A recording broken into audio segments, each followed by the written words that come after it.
Parang masarap ngayon ang adobo, tropa. Tara! Ayan, tropa. Meron tayong 1 kilo ng baboy na puro laman. Atin mo nang imamarinade. Ilagyan natin ng paminta, bawang, sibuyas, dahon ng laurel.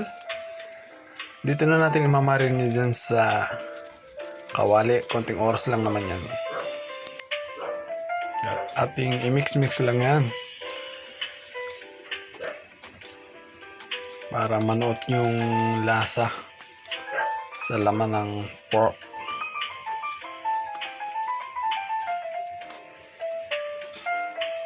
Takpan natin ng konting oras.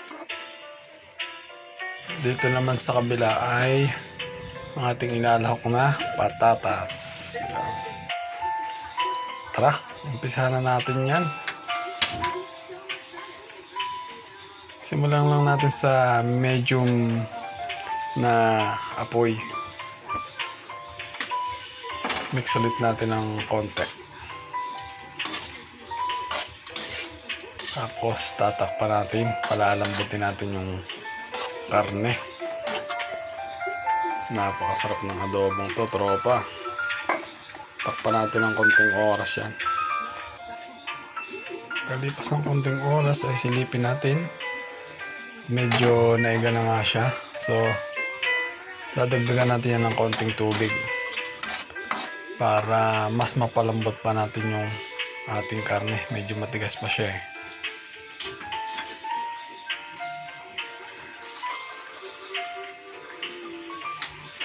Lalagyan ko lang ito ng 1 basong tubig. Kaya nang palambutin yan. Ating tatakpan uli ng konting oras. Ang bango na niya. Nakakagutom. Ayun. Medyo malambot na yung karne, so pwede natin ilagay yung ating patatas. Malapit na ito sa katotohanan.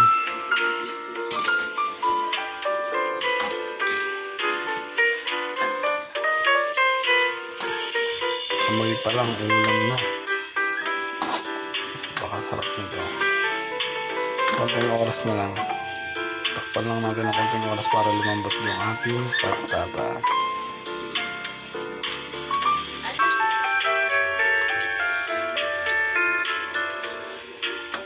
Ayan, malambot na yung ating patatas, so pwede na natin hanguin yan. Okay na.